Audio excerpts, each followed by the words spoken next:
ये मेहमान है कि बेमान है? चोर तो नहीं हो कहीं? इधर इधर इधर, अरे अपना अपना नाम बोलो। चलो खड़े उठ जाओ। ये देखो जस्ट चोर नहीं छुपता। बाकी माँ का तो आप अंदाजा लगा ही सकते हैं, माँ तो यहाँ है नहीं, क्योंकि मेरी दादी का मायका भी है। अब दादी जी तो हमारे साथ नहीं, लेकिन भाई उस टाइम मैं 8वीं क्लास में पढ़ता था तो मैं दादी के साथ मट्टी गांव तक पैदल आया था अपने गांव से। वो सारी यादें आज भी आंखों के सामने फिर से ताजा हो गई भाई। काश दादी आज भी हमारे साथ होती। कुछ महीने बाद अखिल भाई के साथ हम यहाँ आने वाले, यानी कि अखिल भाई की बारात में यहाँ आने वाले हम। जाम लगाने में इनका भी अहम योगदान है। बहुत बढ़िया बहुत बढ़िया। तो अखिल भाई कैसा लग रहा है? कुछ साल पहले आपने देखा मैं छुप छुप के ब्लॉगिंग करता था, 4 साल में मैं ढंग से बेसरा बन गया। ये भी महान आदमी होते जो बार बार हॉर्न मार के चल रहे हैं। बोला और सब ठीक है, हर मारना कब छोड़ेगा ये बता। और बहुत इंसान बहुत अच्छा है तू। मतलब जिस दिन झूठ नहीं बोले उस दिन भूखा मर जाएगा।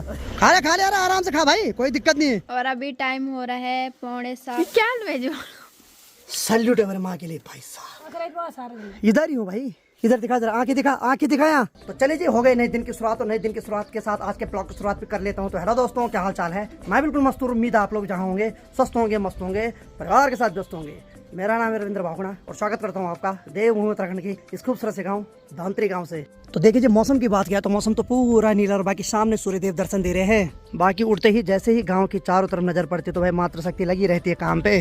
और ठीक सामने देखो भाई, गौशाला में भी कोई नहीं है। मदली और काजल को अंदर बांध रखा है। और आज हमारे घर में 2 स्पेशल मेहमान आ रखे हैं, उनसे भी इंट्रोड्यूस कराते हैं आपको। सॉरी, मतलब उनसे भी परिचय कराते हैं आपको। चलिए अब सीधे चलते हैं अंदर की ओर। अरे बाबा, जैसे मेहमानों के सम्मान में मैंने कुछ बोला, मेहमानों ने कंबल निकाल दी भाई। हेलो अंता, ये मेहमान है कि बेमान है? कुछ नहीं। हेलो मेहमानों, शकल दिखाओ, शकल दिखाओ। चोर तो नहीं हो कहीं? इधर इधर इधर, अरे अपना अपना नाम बोलो। चलो खड़े उठ जाओ, जल्दी जल्दी उठो। चलो जल्दी जल्दी, हो गया वो बहुत हो गया बात बहुत हो गया। शर्मिली देवी, ए तू बैठ जा चल शकल से खड़े बैठ, उठ खड़ी। चलो पहले एक करके नाम बोल। तेरा नाम क्या है? अमीसा। और तेरा नाम? यमुना। ये दोनों बहनें हैं। जो अमीसा है वो मेरे छोटे मामा की लड़की है, और ये जो यमुना है ये अनीता की बहन है भाई, यानी कि बड़े मामा की लड़की। लेकिन भाई साहब इनके ढपोसले देखो यहाँ, ये देखो यहाँ, ये है इनके हाल। ये देखो यहाँ, ये देखो जस्ट चोर नहीं छुपता। अंटा हटा इस कंबल को। तू मत मारना, वहाँ दिखा इन मेहमानों को। ये देखो वहाँ ऐसा मेहमान आ रखे हमारे घर में। ये मेहमान का मुँह चोर ज्यादा लग रहे हैं शकल से। और देखो एक ने मुँह इधर कर दिया, एक ने उधर कर दिया। हालांकि विचित्र प्राणी भाई। दे दे कंबल, दे दे अब, दे दे। ये भी थोड़ी देर पहले आए भाई यहाँ। चलो शाबाश, अब ठीक लग रहे दोनों हैं। खतरनाक है भाई ये दोनों हैं। हाँ। और बाकी माँ का तो आप अंदाजा लगा ही सकते हैं, माँ तो यहाँ है नहीं। माँ तो चले गए सीधे खेतों में आगे टाइम। उठ गए। ओहो, जैसे इन पर कैमरा लग रहा है वैसे कम्बल निकाल रहे हो। हमारे कम्बल में फाड़ना यारो। हाँ ढंग से रहो। ए बाबा, खतरनाक मेहमान है भाई दोनों। ये ऐसा लग रहा है चोर नहीं आ रखे हैं मुँह छुपाने के लिए। ए पापा, हाँ चुप जा शाबाश। तो अनीता ने आज सुबह सुबह के नाश्ते में मेरे को दे दिए सिवाइयाँ। चलो भाई, कुछ यूनिक तो मिला आज खाने के लिए। आने से पहले से एज ए साइकोलॉजिस्ट उनकी मेंटल हेल्थ ठीक नहीं, हेलुसिनेशन का शिकार है। कमाल है, इतना कुछ हो गया और हमें भला तक नहीं लगा इस बात का। वैसे भी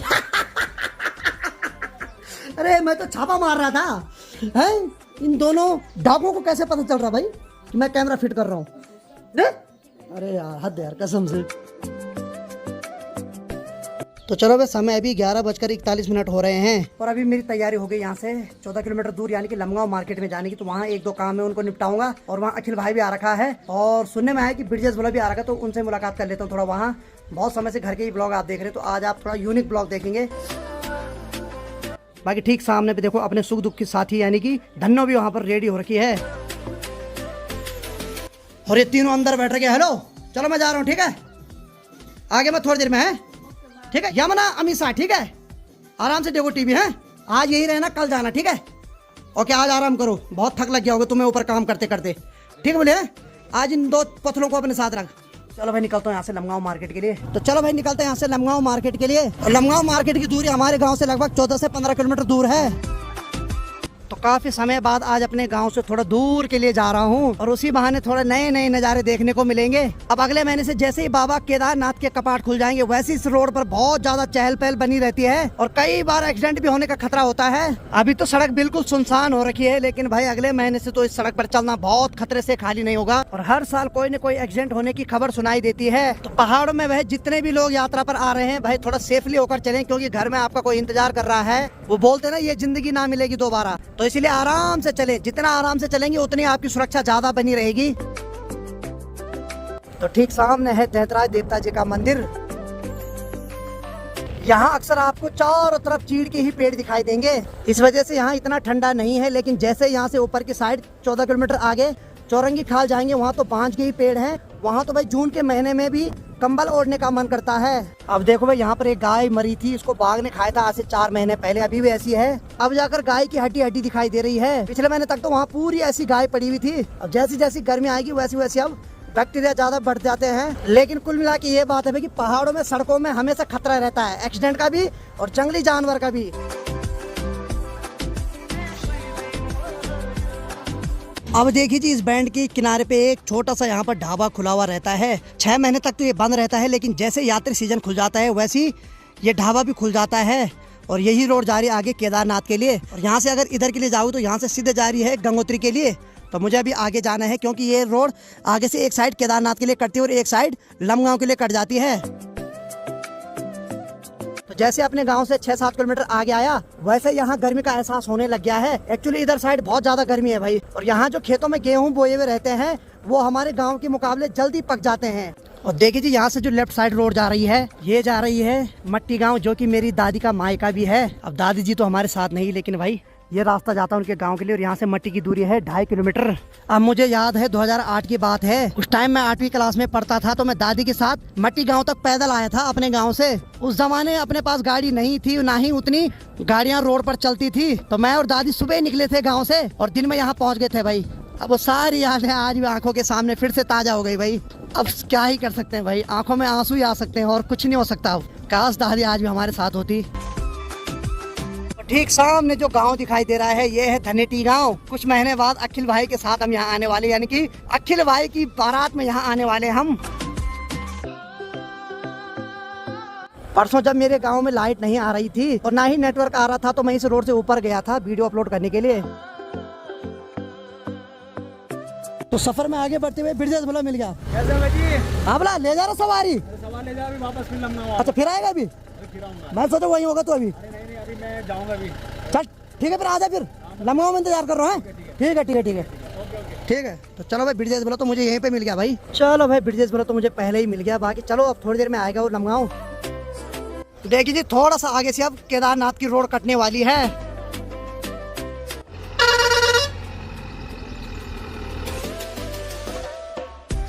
बाकी देखिए जी, यहाँ से लेफ्ट हैंड जो रोड जा रही है वो जा रही है केदारनाथ के लिए। बाकी मुझे आगे जाना है। कहाँ? लमगांव। आ जाओ बैठो बैठो। चलो भाई, जो भी सफर में आपसे लिफ्ट मांगता है तो लिफ्ट जरूर दिया करो भाई। बाकी पीछे जो अंकल जी बैठे हैं, इन्होंने भी लमगांव जाना है। मैंने कहा मैं भी जा ही रहा हूँ, फिर चलो। तो चले जी, सफर में आगे बढ़ते हुए फाइनली लमगांव मार्केट के पास पहुँच गया हूँ।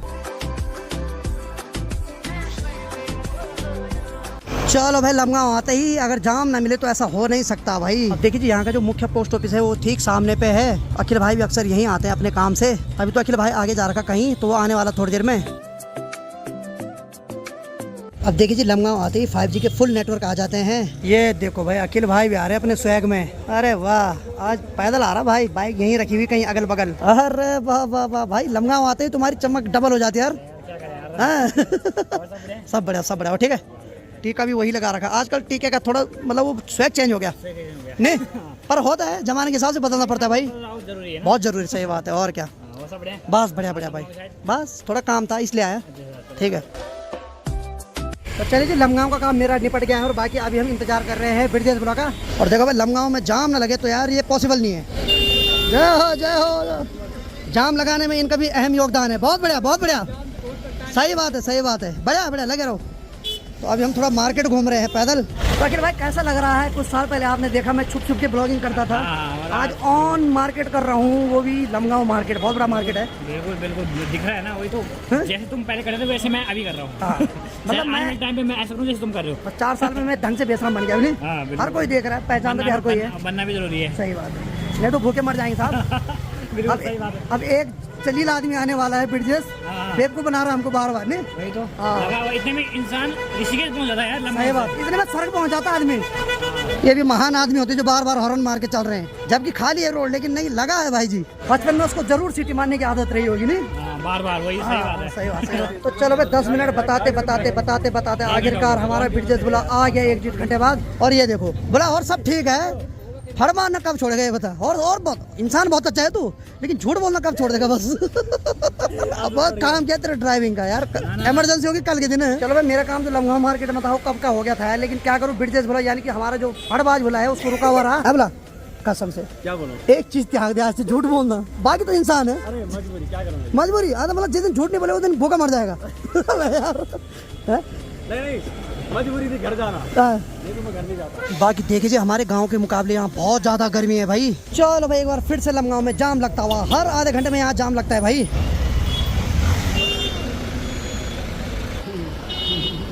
अब देखो भाई यहाँ के बंदर भी बहुत ज्यादा एक्सपर्ट है भाई, ये हमारे बगल से ऐसे जा रहा है बेफिक्र होके भाई, बल्कि इसको देख के खुद डर लग रही है। जा जा भाई जा, तेरा ही राज है इसका में, जा खा ले आराम से खा भाई, कोई दिक्कत नहीं है। चलिए जी लमगांव में मेरा काम निपट गया था, बाकी अब निकल पड़ा मैं सीधे घर के लिए। और 1-1.5 घंटे तक हम सभी दोस्त आपस में बैठकर गप्पे मार रहे थे। फाइनली अब घर जाने की बारी आ गई है, क्योंकि बाद में अंधेरा हो जाएगा तो फिर बाघ का खतरा बना हुआ रहता है।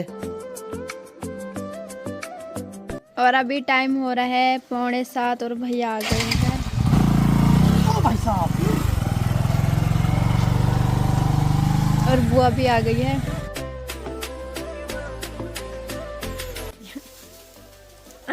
भाई कोई बात नहीं, गोरी करो भाई, भेज क्या भेजो।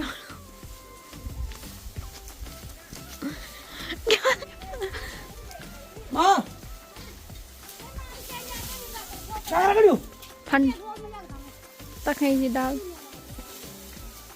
तखें डाल ना